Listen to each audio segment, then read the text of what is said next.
बस एक बार साई दर्शन की सेक्रेटरी बन जा, भले 1 महीने के लिए ही। उसके बाद जोशीपुरा के सारे रूल बदल डालूंगा मैं। आप कैसे बदलोगे? ये मतलब चुनाव मैं जीतूंगी तो सरकार भी मैं ही बनूंगी ना। सरकार का पति तो मैं हूं ना। मैं रिमोट कंट्रोल सरकार चलाऊंगा। रिमोट कंट्रोल सरकार?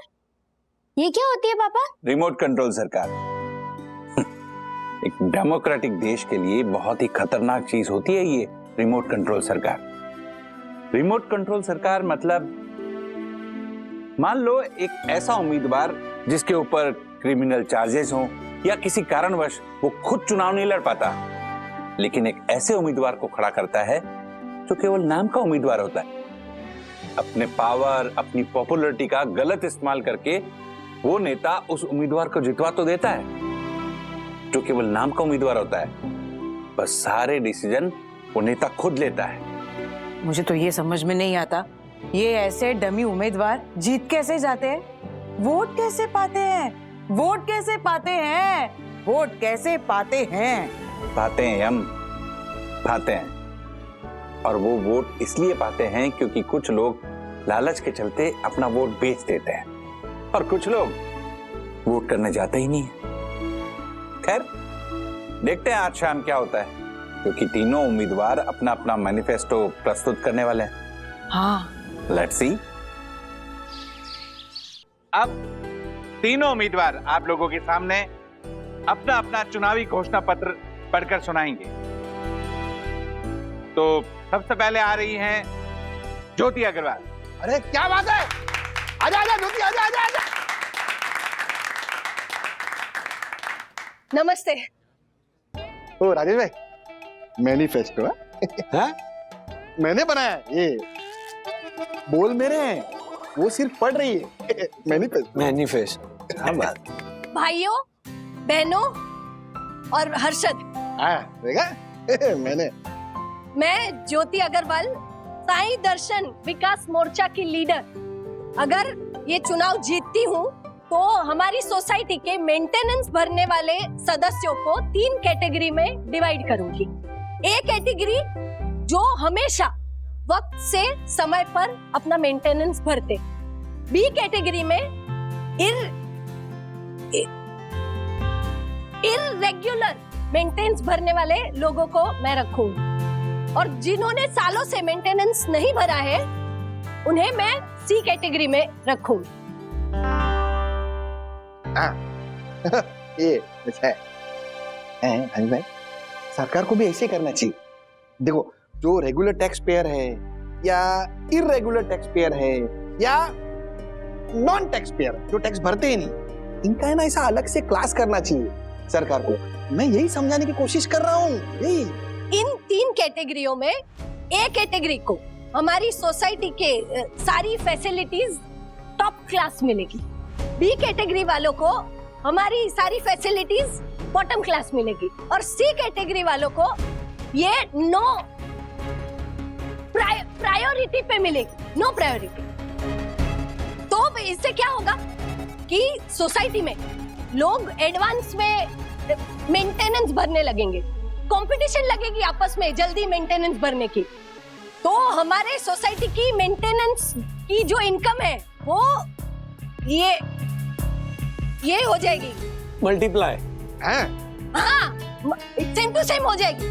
तो उसकी वजह से मैं क्या करूंगी, मैं हमारी सोसाइटी कंपाउंड में एंटी स्किड टाइल्स लगाऊंगी। इसे फिसलता नहीं ना। और तो और हमारे गार्डन में लैंडस्केपिंग भी करवाऊंगी। लैंडस्केपिंग? हाँ वही, same to same. Thank you. तालियां तालियां तालियां तालियां, क्या बात है Jyoti, very good. Sai Darshan heights के सभी मेंबर्स को मेरा यानी कि वंदना वागले का नमस्कार। वाह।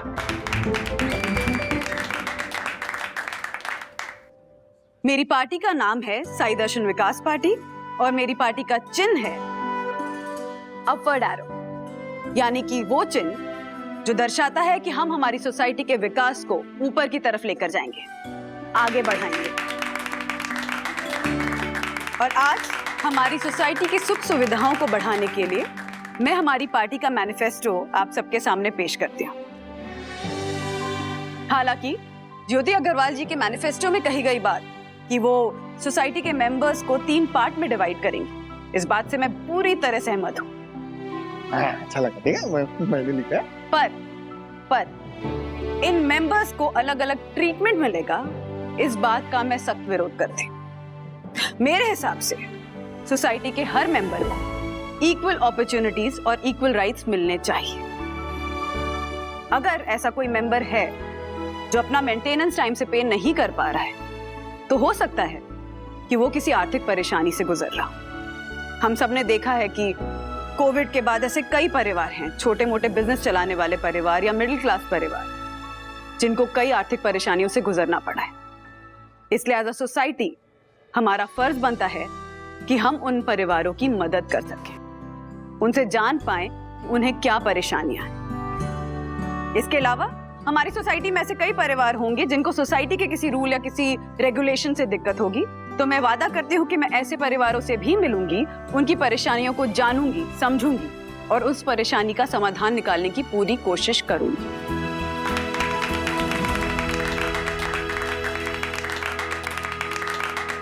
इसके अलावा हमारी सोसाइटी में ऐसी कई महिलाएं हैं मेरी तरह, जो अपने घर से छोटा मोटा बिजनेस चलाती हैं। मेरा उनसे वादा है कि मैं उनके बिजनेस को, उनके काम को आगे बढ़ाने में उनका पूरा सपोर्ट करूंगी, क्योंकि एक महिला को भी पूरा अधिकार है अपने परिवार की, अपने देश की आर्थिक उन्नति में हिस्सा लेने का। बिल्कुल। इसके अलावा मैं एक और वादा करती हूँ आप लोगों से कि हमारी सोसाइटी में हर 3 महीने पे मैं सेमिनार्स ऑर्गेनाइज कराऊंगी, जिसमें एक्सपर्ट्स आएंगे और वो हम सबको हेल्थ पे, फाइनेंस पे, मेंटल स्टेट पे गाइडेंस देंगे। खासकर बच्चों के लिए होंगे ये सेमिनार्स, जिनके लिए करियर गाइडेंस प्रोवाइड किया जाएगा, ताकि वो आगे जाके फ्यूचर में क्या करना चाहते हैं उसके बारे में उन्हें एक दिशा मिल सके। वाह, सीखिए, आप सीखिए। और मैं कोशिश करूंगी कि हमारी सोसाइटी में रेगुलर हेल्थ चेकअप कैंप्स लगे, रेगुलर ब्लड डोनेशन कैंप्स लगे, ताकि हमारी सोसाइटी एक बेहतर सोसाइटी बन सके। वाह वाह राजेश भाई, सीखिए, ऐसे होता है सेक्रेटरी, शांति शांति शांति नहीं चिल्लाता है। जानती हूँ, मानती हूँ कि इन चीजों में बहुत खर्चा आता है, जिसका पैसा सोसाइटी के रिजर्व फंड से जाता है, तो मैं ये भी कोशिश करूंगी कि सोसाइटी के रिजर्व फंड पे कोई भार ना आए और ये जो इवेंट्स हैं और प्रोग्राम्स हैं इनको मैं स्पॉन्सर करा सकूं। हाँ, हमारी सोसाइटी में ऐसे कई मेंबर हैं जो इस तरह के इवेंट्स अच्छे से स्पॉन्सर कर सकते हैं। क्यों हर्षद भाई? हाँ।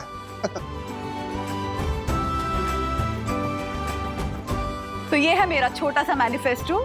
मेरी और मेरी पार्टी साई दर्शन विकास पार्टी की ये पूरी कोशिश रहेगी कि हम साई दर्शन हाई सोसाइटी को एक बेहतर सोसाइटी बना सकें। वाह, क्या बात है वहीनी। नमस्कार भाइयों और बहनों, हमने इन दोनों उम्मीदवारों से बहुत बड़े बड़े भाषण सुने और यहाँ मैं अपना मैनिफेस्टो प्रस्तुत करने जा रहा हूँ सिर्फ 3 शब्दों में। अच्छा, फटाफट खत्म हो जाएगा। और वो 3 शब्द हैं फ्री, फ्री और फ्री।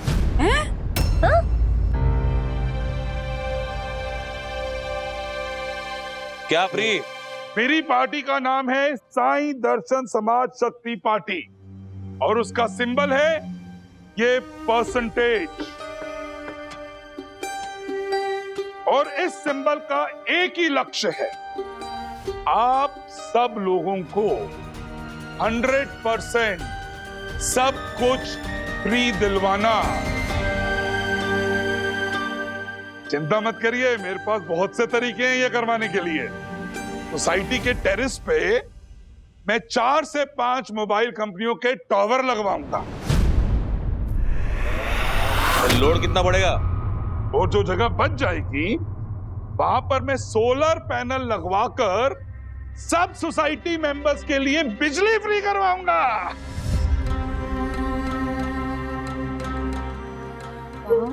राजेश भाई, जो मोबाइल टावर का किराया आएगा ना, उससे हम सब भाइयों और बहनों की सोसाइटी की मेंटेनेंस फ्री हो जाएगी। याद रहे, सब कुछ फ्री, फ्री और फ्री। तालियां। अरे क्या बात है, सही वालिया, क्या बात है वालिया जी।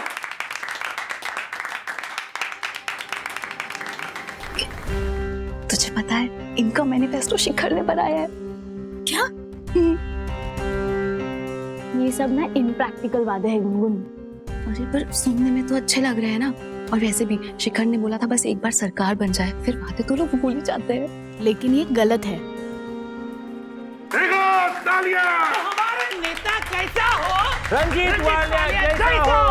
क्या बात है वालिया जी, तालियां तालियां, वोट फॉर वालिया, रंजीत वालिया, रंजीत वालिया।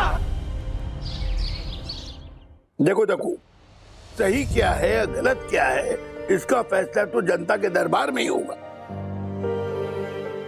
अगर लोगों को वालिया के वादे योग्य लगे और उस पर विश्वास हुआ तो वालिया जीत के आ जाएगा, है कि नहीं?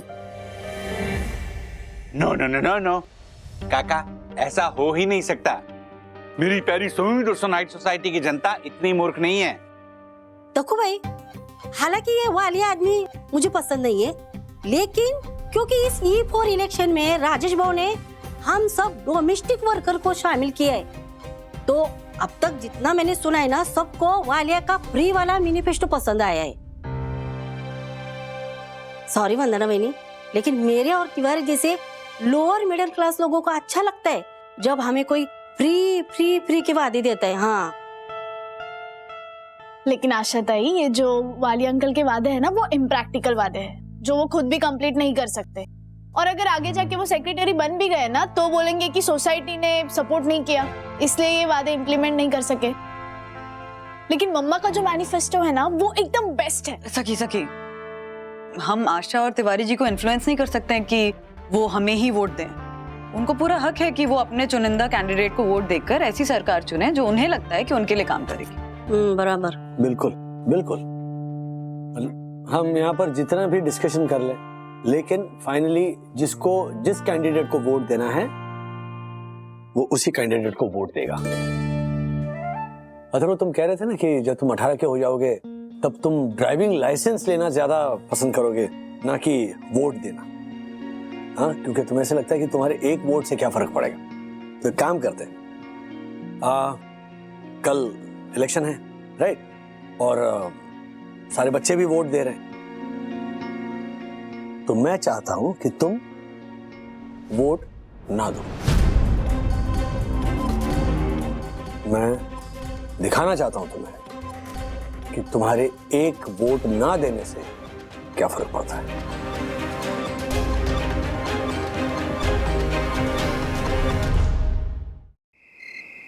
अथर्व, कई बार किसी पार्टी के साथ हमारा इमोशनल जुड़ाव होता है, जैसे हम दोनों का मम्मा की पार्टी के साथ है। लेकिन तुम ये सोचो कि ये इमोशनल डिसीजन हमारे देश के लिए सही है। तो आप कह रहे हो कि आप मम्मी की पार्टी को वोट नहीं दोगे? वो मैं तुम्हें नहीं बता सकती, मैं तुम्हें बस इतना समझा रही हूँ कि मम्मा के पार्टी ने जो भी मैनिफेस्टो बनाया है उसको दूसरी पार्टी के साथ कंपेयर करके हमें ये सोचना है कि हमारे देश को, यानी हमारी सोसाइटी को सबसे ज्यादा फायदा मम्मा के पार्टी से होगा या किसी दूसरे पार्टी से, और हमें डिसीजन लेना है। वो डिसीजन शायद हमारे इमोशन से जुड़ा नहीं होगा, लेकिन देश के हित के लिए सही होगा। दीदी प्लीज बताओ ना कि मम्मी को वोट दे रहे हो कि नहीं, और क्या लगता है मम्मी जीतेगी कि नहीं? वो तो कल इलेक्शन में पता चलेगा ना, so just wait and watch.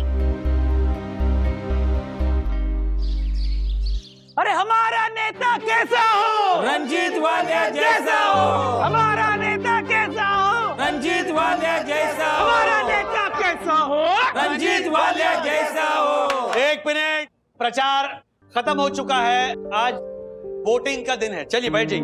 अच्छा राजेश भाई, ठीक है ठीक है। अच्छा भाइयों,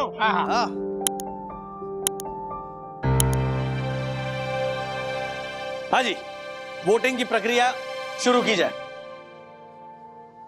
आइए। वाह वाह यमुनी भाभी वाह। All the best. चलिए। Thank you.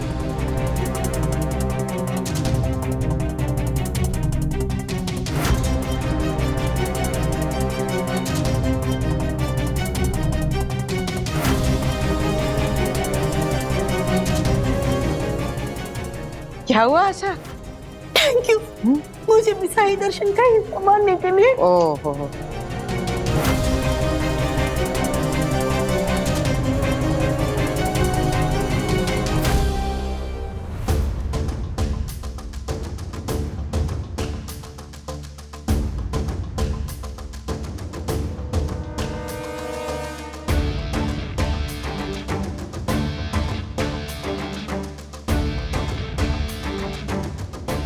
हाँ वालिया जी जाइए बैठिए, आप बैठिए बैठिए कानेटकर साहब।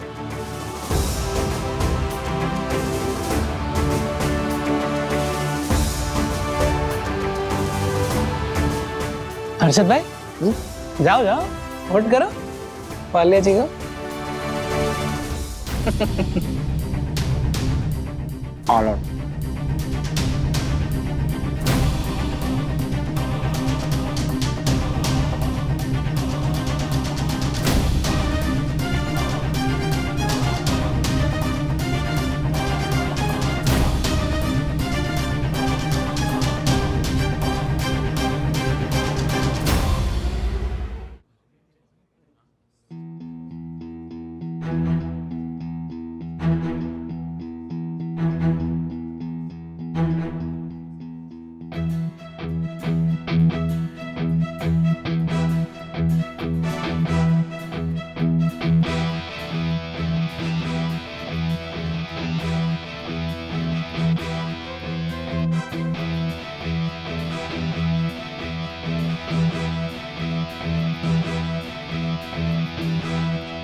तो वोटिंग हो चुकी है और रिजल्ट भी आ चुके हैं। मिस्टर वालिया की पार्टी को मिले हैं कुल 12 वोट और ज्योति भाभी की पार्टी को मिले हैं 39 वोट्स और परम पूजनीय मन्ना भाभी की पार्टी को मिले हैं 50 वोट। क्या बात है। और एक वोट नहीं डाला गया है। इसका मतलब यह है कि मेजॉरिटी किसी भी पार्टी की नहीं होगी। तो बच्चों ऐसी सिचुएशन में साई दर्शन की सरकार बनाने का दावा इन तीनों में से किसी भी दो पार्टीज को मिलकर करना होगा। या ज्योति अग्रवाल वालिया जी के साथ मिलकर सरकार बनाए या फिर वालिया जी इन दोनों में से किसी एक के साथ मिलकर सरकार बनाए। अब ये बात इन तीनों को तय करनी है। सरकार बनाने का दावा तो मैं ही करने वाला हूं।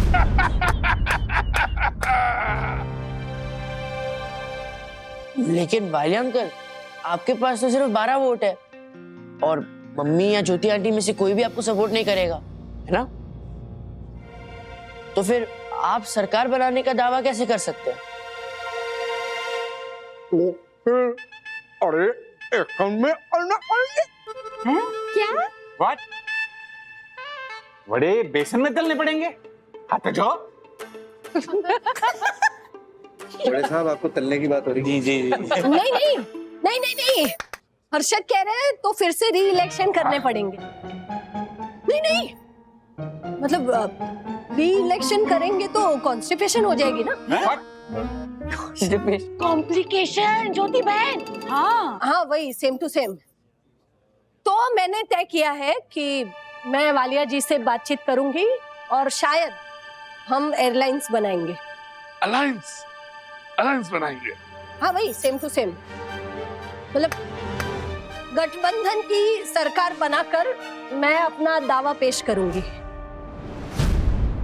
जीत गया भाई, जीत गया। वालिया इलेक्शन जीत गया। सरकार बनेगी। भाई जीत गया, हमारा वालिया जीत गया। रंजीत वालिया जिंदाबाद। डैडी, वालिया अंकल और हर्षद अंकल ने मिलकर ही कोई डील क्रैक की है। इस वजह से ज्योति आंटी वालिया अंकल की पार्टी के साथ अचानक अलायंस बनाकर साई दर्शन हाइट्स की सरकार बना लेगी।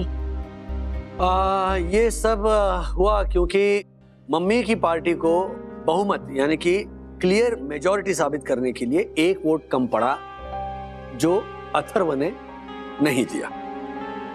पर डैडी, आपने मुझे मना किया था कि वोट मत देना। हाँ, क्योंकि हम तुम्हें समझाना चाहते थे कि एक एक वोट की कीमत क्या होती है।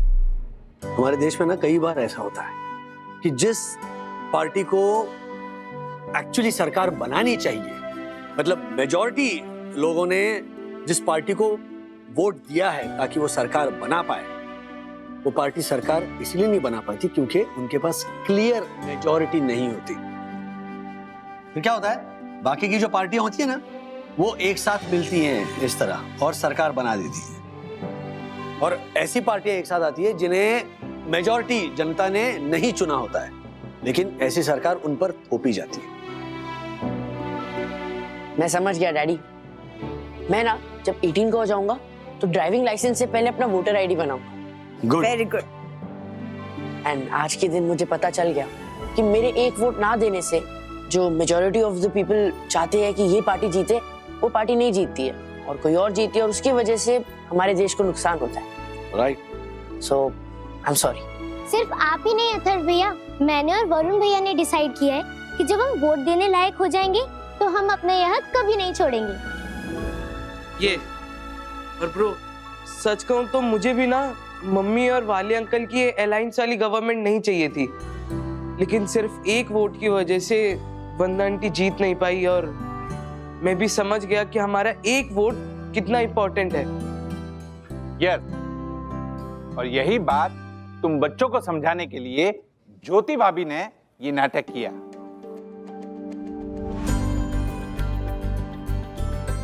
नाटक?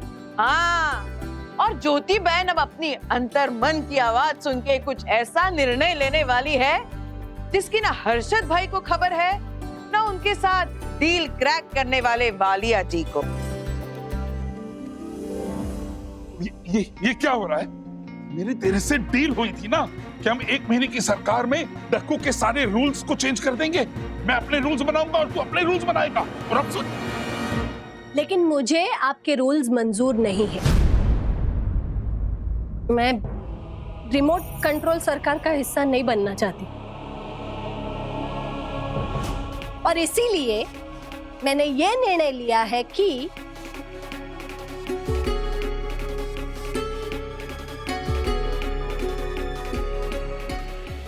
क्या निर्णय लेने वाली है वो? है?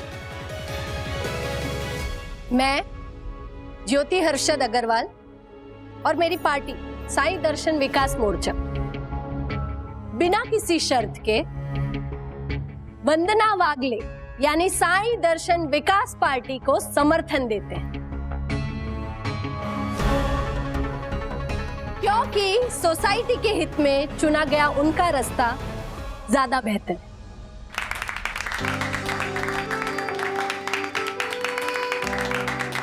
सॉरी वालिया जी।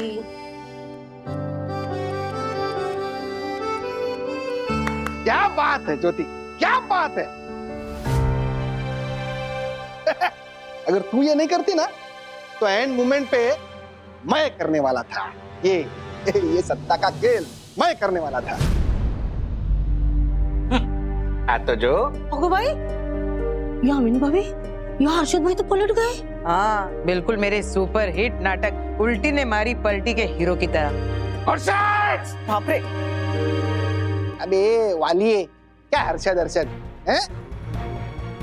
ये थोड़े से रूल्स चेंज करने के चक्कर में मैं साई दर्शन की सरकार ऐसे हाथ में दे दूंगा जिससे वो 10 साल पीछे चली जाए। हैं? गलत।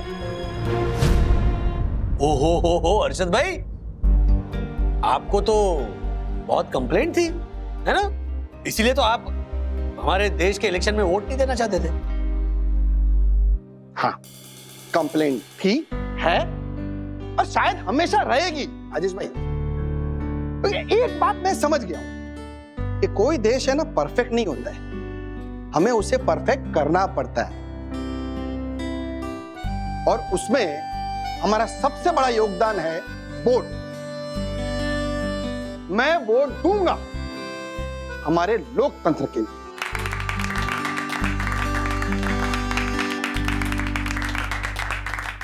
धोखा!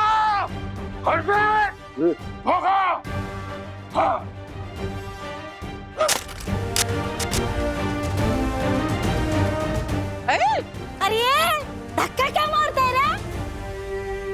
तो जो और राजेश भाई, what?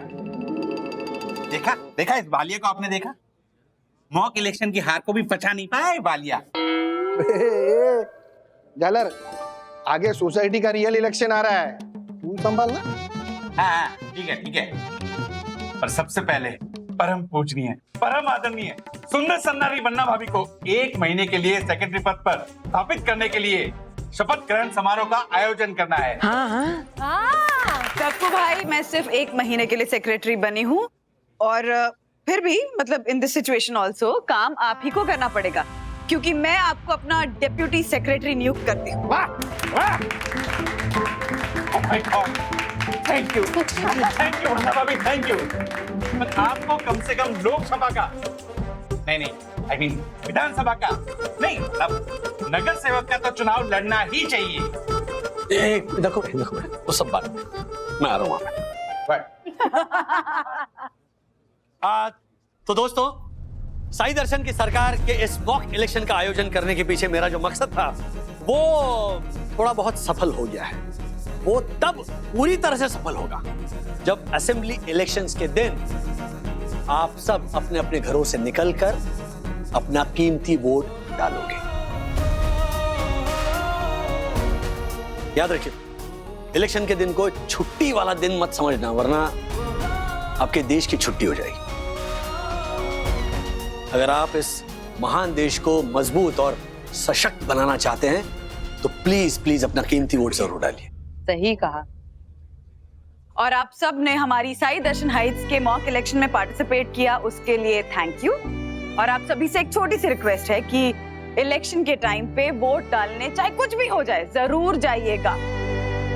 हम सब वोट करेंगे तभी हम अपने और अपने देश के भविष्य को बेहतर बना पाएंगे। Absolutely.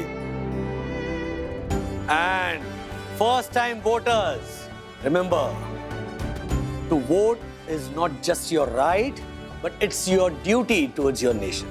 Yes. जय हिंद! जय हिंद! भारत माता की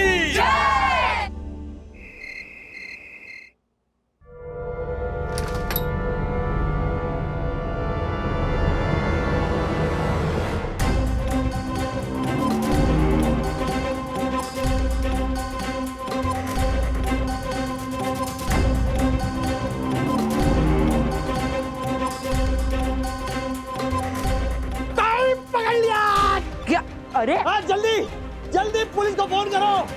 बंदो, मैंने चोर को पकड़ लिया। चिल्ला क्यों रहे हो? चोर को पकड़ लिया। मैं हूँ। चोर, ये देखो। मैं हूँ डैडी। चोर की आवाज जानी पहचानी क्यों लग रही है? डैडी ब्लैंकेट निकालो, चोर भी जाना पहचाना लगेगा। मैं हूँ डैडी। आपको ऐसा क्यों लगा कि मैं चोर हूँ? क्योंकि रात के 3 बजे चोरी चुपके खिड़की से या तो मच्छर या दरवाजे से चोर ही घुसता है। कहाँ गए थे तुम? ब्रो के घर पे मूवी देखने। हैं? रात के 3 बजे मूवी देखने कौन जाता है? अरे गया था तो उसमें क्या है? रात के 3 बजे कौन फिल्म देखता है? डैडी, एग्जाम के वक्त जब मैं 3 बजे तक पढ़ाई कर रहा था तब तो किसी को प्रॉब्लम नहीं थी, और अब जब मैं 3 बजे मूवी देख रहा हूँ तो सबको प्रॉब्लम हो गई है। और आपने बोला ना कि वेकेशन टाइम है तो एंजॉय करो, तो मैं एंजॉय कर रहा हूँ। हाँ, पर एंजॉयमेंट का कोई एक फिक्स टाइम होना चाहिए ना। ऐसे पूरे दिन थोड़ी ना एंजॉय करते रहोगे तुम। और रात के 3 बजे मूवी कौन देखता है? दिन में नहीं देख सकते? मम्मी, क्या दिन क्या रात, ये सब इंसानों के बनाए हुए नियम है। हाँ? दिन में काम करो, अंधेरा होते ही सो जाओ, पर कुदरत ना ऐसा भेदभाव नहीं करती है। रात को भी हवा चलती है, रात को फूल भी खिलते हैं। हाँ, समुंदर में लहरें रात को भी चलती है। एग्जैक्टली। तो फिर रात के 3 बजे मैं मूवी क्यों नहीं देख सकता? ओहो, बाबा अथर्व की जय हो, जय हो। खुश रहो, खुश रहो, खुश रहो। चलो, बाबा थक गए हैं तो बाबा सोने जा रहे हैं। अरे बाबा जी, एक मिनट और थोड़ा ज्ञान डालिए हमारे दिमाग में। कल संडे है ना, तो संडे को एक रूल है कि वागई परिवार साथ बैठकर सुबह की चाय और ब्रेकफास्ट करता है। याद है या ये इंसानों के बनाए हुए फिजूल रूल है? ऐसा तुम्हें लगता है? देखो, कुछ रूल्स ना अच्छे होते हैं, अच्छा, जिन्हें फॉलो करना चाहिए। तो बाबा कल सुबह चाय नाश्ते पे जरूर आएंगे। जरूर। Thank you. आइए बाबा जी। बाबा जी प्लीज। हाँ।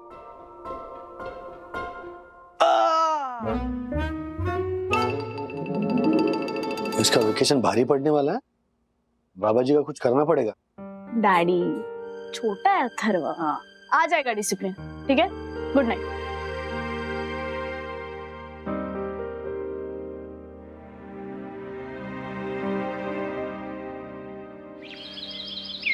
जी कह रहा मैम।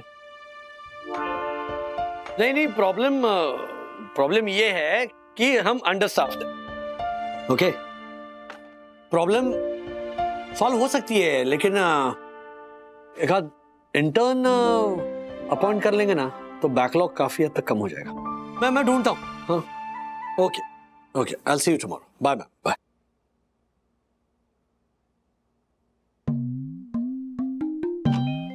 बंधु,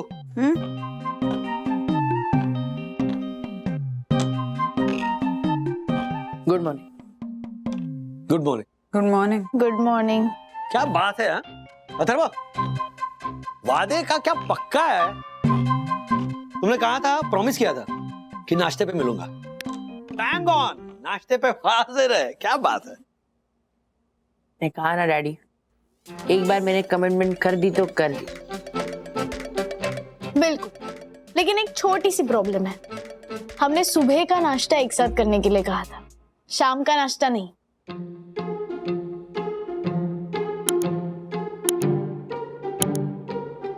ओह, क्या है, रात को 3-3 बजे तक जागोगे ना, तो सुबह के नाश्ते पर नहीं, शाम को 4 बजे के नाश्ते पे मिलोगे। और अब तुम कहोगे कि सुबह का नाश्ता हो, दोपहर का खाना हो या शाम का नाश्ता हो, ये सब इंसानों के बनाए हुए रूल्स हैं। कुदरत इन चीजों में भेदभाव नहीं करती है ना। बिल्कुल बिल्कुल। तो कुदरत की तरह भेदभाव ना करते हुए तुम भी ये सुबह का बना हुआ पोहा, लंच में बनाई हुई दाल, सब्जी, रोटी, चावल और शाम के नाश्ते में बनाए हुए पकोड़े और टोस्ट एक साथ खा। और इसके साथ साथ ये दूध और जूस भी मिलाकर पियो। हाँ, you know mummy, this is a brilliant idea. I love experimenting. को पता है, मैं कभी कभी सोचता हूँ कि एक इंसान दिन में 3-4 बार क्यों खाना खाता है? एक ही बार खाना खाना चाहिए। अगर ऐसा होगा तो सोचो कितना टाइम बचेगा, है ना? तो मुझे लगता है कल से हमें ये सब ट्राई करना चाहिए।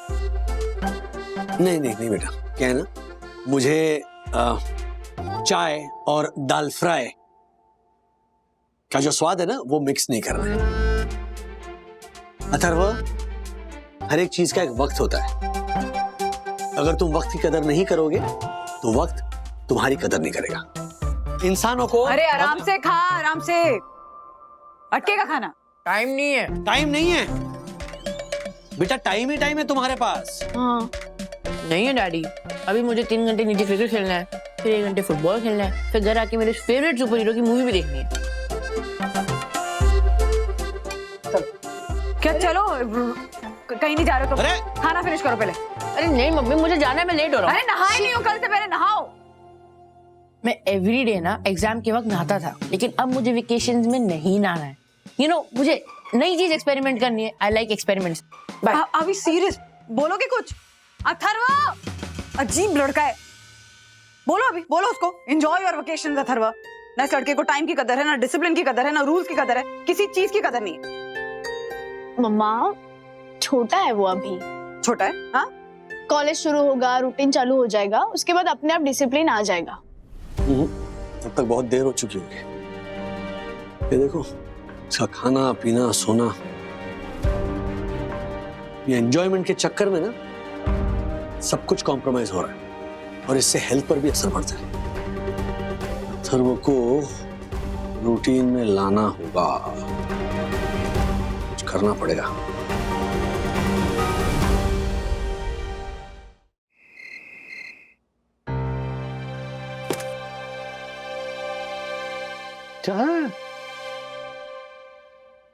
पु ल देशपांडे पंडित भीमसेन जोशी, क्या बात है?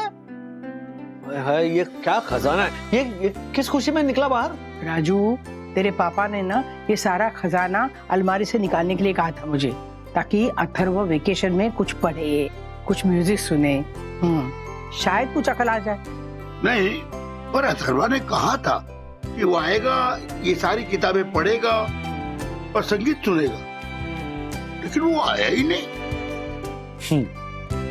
बचपन में मैंने ये सारी किताबें कितनी बार पढ़ी है, बाप रे बाप। हर वेकेशन में मैं सेम किताब पढ़ता था। इन किताबों से जो ज्ञान मिला है ना मुझे, वो स्कूल और कॉलेज की किताबों से नहीं मिला, फ्रैंकली स्पीकिंग। आजकल बच्चों के पास इतने सारे ऑप्शंस हैं ना, पूछो मत। पहले अच्छा था ना, कम ऑप्शंस थे ना, इसलिए जिंदगी आसान थी। नहीं राजू, ऑप्शन ज्यादा है ये प्रॉब्लम नहीं है, तो फिर कौन सा ऑप्शन चुनना, ये निर्णय लेना बहुत जरूरी है। वो ऑलरेडी अथर्व का क्लियर है। दिन भर वो सोशल मीडिया पर रहता है, उसी स्क्रीन पर गेम्स खेलता है, उसी स्क्रीन पर फिल्म देखता है। इस तरह प्लान किया है उसने अपना पूरा वेकेशन। जिस तरह शरीर को पौष्टिक आहार की जरूरत होती है, उसी तरह बढ़ते बच्चों के दिमाग के लिए ये पौष्टिक आहार जरूरी है। लेकिन अथर्व को जंक फूड में इंटरेस्ट है। चला, गुड नाइट। अरे मैं सोने जा रहा हूँ। इतनी जल्दी? हाँ यार, कल सुबह काम पे जल्दी रिपोर्ट करना है, तो अभी सो जाऊं तो नींद पूरी हो जाएगी। कल रात को लेट सोया था, तो दिन भर उबासी आ रही थी, थका आ रहा सा फील कर रहा था। ठीक है, good night. Good night. Good night. देखा राजू, जब से नौकरी में टिका है ना, तब से कितना डिसिप्लिन हो गया है ना। मैं क्या बोलता हूँ राजू, अथर्वा को ना एक दिनचर्या, एक रूटीन में लगा दिया जाए ना, तो समस्या हल हो जाएगी। हाँ राजू, उसे ना किसी काम में लगा दो, ताकि दिन भर काम करके ना थक जाएगा और जल्दी सो जाएगा। देखा ना मनोज, कैसे रात को 10 बजे सोने लगा है कि नहीं? मिल गया। क्या मिल गया? हाँ मिल गया, शायद कोई सॉल्यूशन मिल गया। हाँ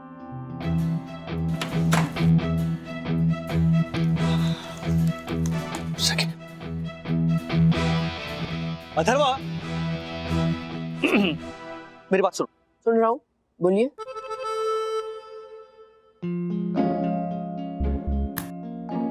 दीदी। क्या दीदी? हाँ, तुम डैडी की बात सुन नहीं रहे थे अथर्वा, तुम लैपटॉप पे अपने वीडियो गेम्स के प्राइसेस देखने में बिजी थे।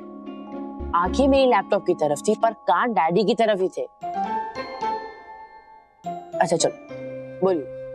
P2P को एक यंग, डायनामिक और एनर्जेटिक इंटर्न की जरूरत है। तो तुम डायनामिक हो, तुम एनर्जेटिक हो, और ताजुब की बात यह है कि तुम यंग भी हो।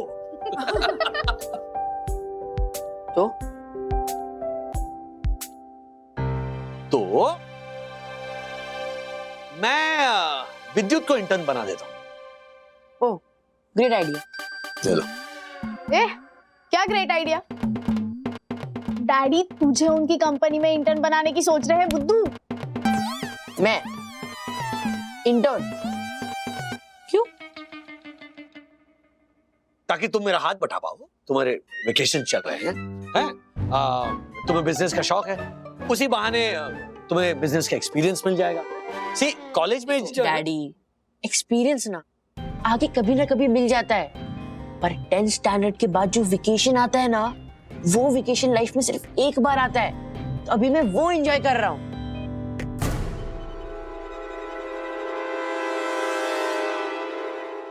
ऐसे और भी मजेदार वीडियो के लिए हमारे चैनल को लाइक, शेयर और सब्सक्राइब करें।